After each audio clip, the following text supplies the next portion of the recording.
మీ కుటుంబ శాంతి, ఆరోగ్యం, ఆర్థిక అభివృద్ధి కోసం రుద్రాక్ష మహాపూజలో తప్పక పాల్గొనండి. ఇప్పుడే నమోదు చేసుకోండి.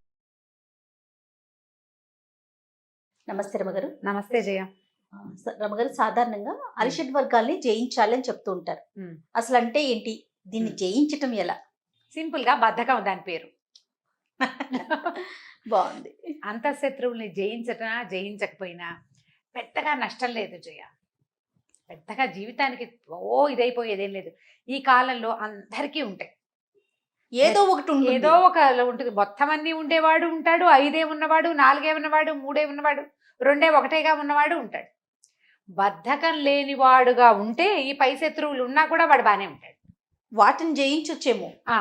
వాటిని జయించే బద్ధకం ఉంటే వాడు దేన్ని జయించలేడు, ఆ బద్ధకాన్ని జయించలేడు. బద్ధకం అతిపెద్ద శత్రువు. దాన్ని పోగొట్టుకోవాలి ఎలా? ఎంత పెద్ద ప్రశ్న కదా. బోల్డ్ అన్ని ప్రశ్నలు వస్తాయి, బోల్డ్ అన్ని సమాధానాలు ఉన్నాయి. కానీ ఏదైనా కూడా ఇప్పుడు నేను 100 చెప్తా నీకు. పొద్దున్నే నేను కాదు లేచేది, ఎవరు లేవాలి? ఎదుటి వారికి చెప్తున్నారు. బద్ధకం ఎవరికో వాళ్ళు. ఎంత కష్టం పొద్దున్నే లేవడం. చాలా కష్టం. పొద్దున్నే లేవడం కష్టం, వాకింగ్కి వెళ్ళటం కష్టం, యోగాభ్యాసం చేయటం కష్టం, ప్రాణాయామం చేయటం కష్టం, ఇన్ టైం పని చేయటం కష్టం, అన్నీ కష్టమే. ఇప్పుడు ఎవరైనా నీకు చెబుతారు కానీ అది చెయ్యరు. అది చేయవలసింది ఎవరు? ఎవడికి బద్ధకమో వాడు చెయ్యాలి. నేను బద్ధకాన్ని పోగొట్టుకోవాలంటే నేను చేయాలి. నేను వింటే చాలదు. వినటేముంది, నేను బోల్డని సలహాలు చెప్తా. ఏవి మ్యాజికల్ రెమెడీస్ ఉండవు జీవితంలో. దేనికి మ్యాజికల్ రెమెడీ ఉండదు. ఏ రెమెడీ అయినా మనం పాటించాలి. అలారం పెట్టుకుని 6 o'clockకి లే. ఈజీ మెథడ్ నేను చెప్పే. ఇది వరకు మన దాంట్లోనే ఎలాగా? ఫోన్లో అలారం పెట్టుకో. ఫోన్ మంచం పక్కన పెట్టుకోదు. ఫోన్లో అలారం పెట్టుకోనుకో, అలా నిద్రలో అసంకల్పిత ప్రతికార చర్యలాగా ఇలా వెళ్తుంది, దాన్ని ఆఫ్ చేస్తాం అని ఎలాగోలాగా పడుకుంటాం. మళ్ళీ మళ్ళీ గుయ్యి ఉంటుంది, మళ్ళీ అంటారు, మళ్ళీ ఒక 5 నిమిషాలకు గుయ్యి ఉంటుంది. ఎంతమందికి అనుభవం చూడిది. చివరికి ఎట్లా కొట్లా కళ్ళు పెకిలించుకుని తీసి దీన్ని ఏం చేయాలో ఒకటి అట్లా లాగి శాంతం డిలీట్ చేసేస్తాం. అమ్మయ్యా అని పడుకుని ఇంకో 2-3 గంటలు నిద్రపోతాం. పొద్దున్నే అలారం మోగింది, ఆఫ్ చేసి పడుకున్నా ఇహి అని చెప్తారు. సిగ్గుపడరు పాపం. సిగ్గుపడాలంటే బద్ధకం పోగొట్టుకోవాలి. దీనికి సిగ్గుపడితే లాభం లేదు. ఇహి అనేస్తే సరిపోతుంది. ఇట్లా మానేస్తారు. చెప్పడానికి ఏముంది? బద్ధకం పోగొట్టుకోవటం ఎలాగా? బోల్డ్ చిట్కాలు చెప్తాం కదా. అందుకని ఫోన్ని హాల్లో పెట్టుకోండి. హాల్ దాకా వెళ్ళాలంటే ఏం చేయాలి? మంచం మీద నుంచి లేచి, ఈ గదిలో నుంచి లేచి, లేదా నేల మీద నుంచి కింద పడుకున్న వాడే లేచి అవతల అక్కడెక్కడో ఉన్న ఫోన్ని ఆపాలి. లేకపోతే అది గుయ్యం గుయ్యం గుయ్యం అంటూనే ఉంటుంది. కాబట్టి వెళ్ళి దూరంగా పెట్టుకోండి. అది బద్ధకాన్ని జయించేందుకు మొదటి చిట్కా. నేను హాల్లో పెట్టుకున్నా కూడా హాల్లోకి వెళ్ళి కూడా ఆపి వచ్చి పడుకుంటాను ఒక్కొక్క రోజు. ఈ సమాధానం ఎంతమంది చెప్తారు చూడండి. నేను ఇలాగే చేస్తా. హాల్లో ఉంది నా ఫోను, నేను అక్కడికి వెళ్ళి ఆపేసి ఈ లోపల ఇంట్లో 2-3 లేచి, ఎప్పుడు అలారం పెడతావు, నీతో చస్తున్నాము, నువ్వు లేవు, మేము చేస్తున్నావు, మా నిద్ర పాడైపోతుంది అని మిగిలిన వాళ్ళతో అష్టోత్తర శతనామావళి చేయించుకుని అప్పుడు ఫోన్ ఆపేసి మళ్ళీ పడుకుంటారు ఇంకో 2 hours. అందుకని ఏం చేయాలంటే ఈజీ మెథడ్. ఆ ఫోను చేతికంతేలాగా పెట్టద్దు, బీరువా మీద పెట్టండి. బీరువా మీద పెడితే బీరువాది మీదకి వెళ్ళి చేయి పెట్టి అందుకోవాలా, నిద్రపోతుంది. ఎక్కువ దూరం నడవటం వల్ల నిద్రపోతుంది. ఇదొక మెథడ్. గుంజీలు తీయండి, ఈజీ మెథడు. ఎవరు తీస్తారు? గుంజీలు తీయలేమండి, మాకు ఒళ్ళు వంగదంటారు. గుంజీలు తీయడానికి కూడా ఒక ఈజీ మెథడ్ ఉంది. కుర్చీ వెనకాల నుంచోండి, లేదా సోఫా వెనకాల నుంచోండి. ఆ సోఫా మీద చేతులేసి చెవులు పుచ్చుకుని దిగద్దు. సోఫా మీద చేతులేసి కింద కూర్చోడానికి ట్రై చేయండి. అలాగే ఆ చేతులు పైనే ఉంచండి. మెల్లిగా అలాగా లేవండి. ఒక 2-3 గుంజీలు తీయండి. బద్ధకం పోతుందండి? తగ్గుతుంది. పోతుంది. ఎట్లా పోగొట్టుకోవాలి మీరు? మురికిపోతుంది అలాగా. అది కాదమ్మా, ఏదో చొక్కా మీద మరకబడింది, చున్నీ మీదే మరకబడింది, నువ్వు ఏదైనా వేస్తే పోతుంది. వేస్తే పోతుందా? వేసాక రుద్దితే పోతుందా? రుద్దాలిగా రమ్మగారు. మరి ఆ ప్రయత్నం నువ్వు చేయాలా? ఖచ్చితంగా. ముందు ఆ ఫస్ట్ పింక్ ఫర్గెట్ స్టెయిన్స్. నేను ఎంతసేపు ఇదే చెప్తా, దాని పేరు గుర్తురాదు, ఆ పింక్ ఒకటే గుర్తొస్తుంది. ఆ డబ్బా తేవాలి, ఆ డబ్బా అందుబాటులో పెట్టాలి, ఈ వస్తువు తీసుకోవాలి, ఇది దాని మీద వేయాలి, కాసేపు రుద్దాలి, ఓ పక్కన పెట్టాలి, పోయిందో లేదో చూడాలి. నేను చెయ్యొద్దు, అప్పుడు కదా పోయేది. వ్యానిష్ని ఇంట్లో పెట్టుకుంటే మరకలు పోతాయా? పోవే. పని చేస్తేనే పోతాయి. దీనికి కూడా అంతే. ఇంకొకటి చెప్దాం. ఈ మంచం మీద పడుకుంటారా, ఈ మామూలుగా ఒళ్ళు విరుచుకునే అలవాటు ఉంటుంది చాలా మందికి. పిల్లల్లో బద్ధకం తగ్గించేందుకు కూడా ఇది పనికొస్తుంది. ఒళ్ళు విరుచుకోవడం ఏం చేస్తారు, ఈ సోఫాలు ఎక్కడైనా వచ్చిన తోటి కూర్చుంటారు, ఇలా ఆ ఒళ్ళు విరిచి చేతులు పైకెత్తేస్తూ ఉంటారు. గమనించండి, అవును. పెద్దవాళ్ళు ఏం చెప్తారు, ఒళ్ళు విరుచుకుంటే దరిద్రం, తప్పు ఒళ్ళు అంటారు. విరుచుకోకూడదు అంటారు. ఉమ్.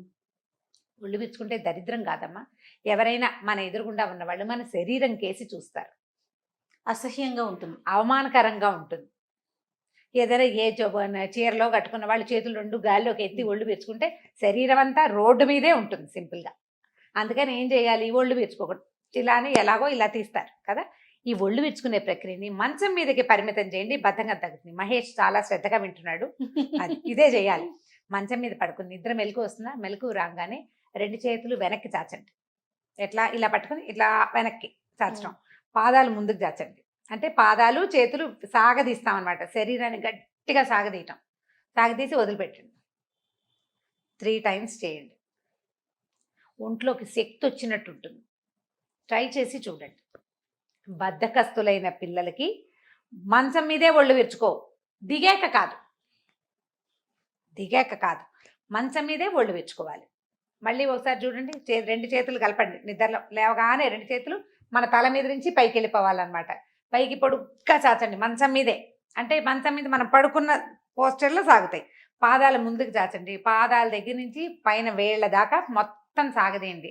ఒక ఉక్కు తీగని సాగదీసినట్టు, స్ప్రింగ్ని సాగదీసినట్టు. సాగదీసిన స్ప్రింగ్ని టక్కిన వదిలేవనుకో ధన్మని ఎగిరి వెళ్ళి అక్కడ పడుతుంది. అవునా కాదా? అట్లాగే శరీరంలోకి ఎనర్జీ వస్తుంది, రక్తం చకచకా ప్రసరిస్తుంది, యాక్టివ్గా అవుతారు, బద్ధకం తగ్గుతుంది. ఇది మీరు రాత్రిపూట పడుకున్నప్పుడు చేస్తే నిద్ర పట్టదు, చేయాలి. లేచాక చేయాలి. ఒక 3 సార్లు చేయండి, కొంత బద్ధకం తీరుతుంది. ఫోన్ని దూరంగా పెట్టుకోండి. లేవగానే 2-3 పనులు చకచకా చేయండి. దుప్పటి మడత పెట్టడం, పక్క సరిగ్గా లాగటం, ఫ్యాన్ ఆపేయటం లైన్లో చేయాలి. ఇది మీరు కావాలంటే ఒక వైట్ బోర్డు మీద రాసి పెట్టుకోండి లిస్ట్గా. ఈ లైన్ గనక ఒకసారి బుద్ధికి అలవడిస్తే ఆటోమేటిక్గా సెట్ అవుతుంది, క్రమంగా తగ్గుతుంది బద్ధకం. మొదట ఈ శత్రువుని జయించండి. బద్ధకం తగ్గటం ఎట్లా అంటే, మీరు నడవాలి, పరిగెత్తాలి, పని చేస్తేనే బద్ధకం తగ్గుతుంది.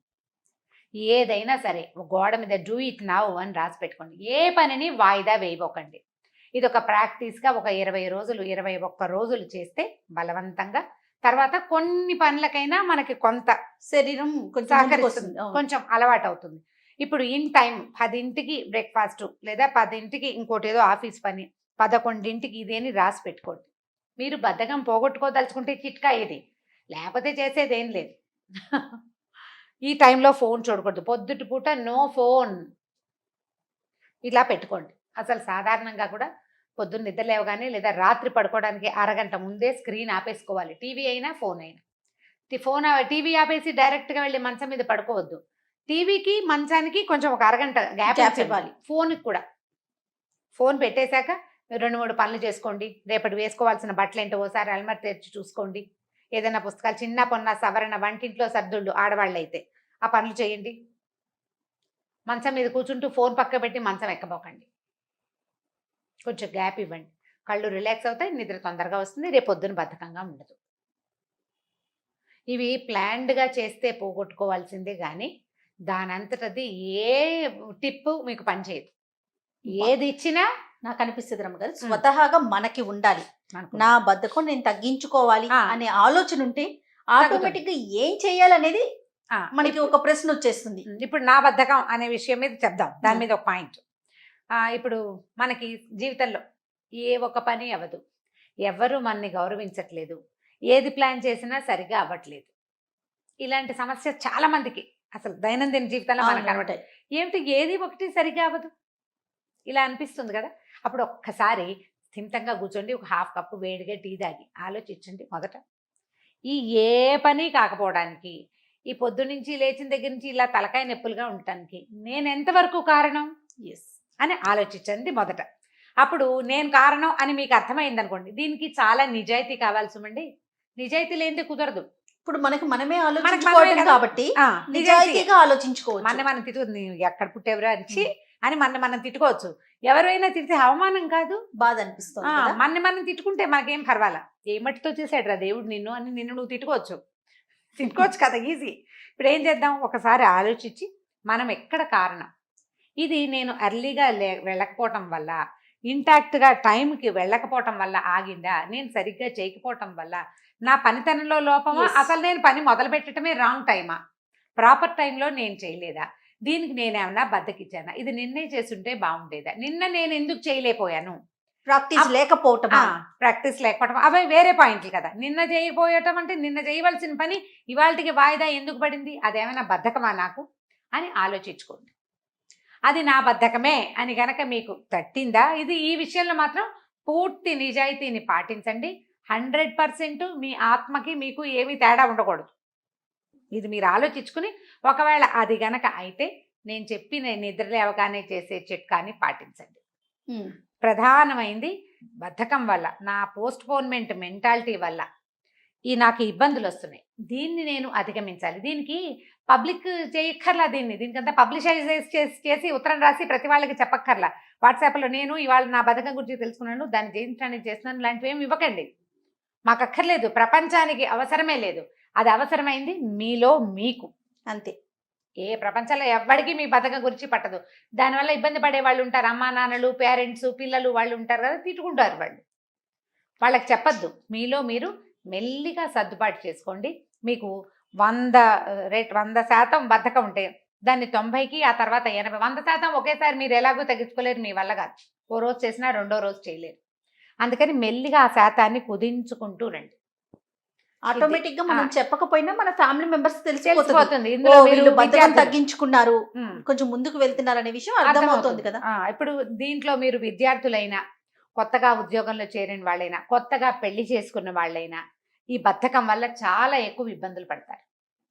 ఆఫీసుల్లో ఎక్కడైనా మంచి కీలకమైన పోస్టులో ఉన్నవాళ్ళు, project leaders, project managers, production మేనేజర్లు, వీళ్ళకి బద్ధకాలు ఉండకూడదు.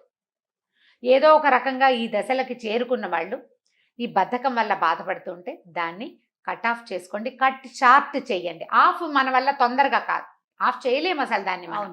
ఎందుకంటే సంవత్సరాల తరబడి పేరుకుపోయింది అది. దాన్ని నిదానంగా కట్ చేసుకుంటూ రండి.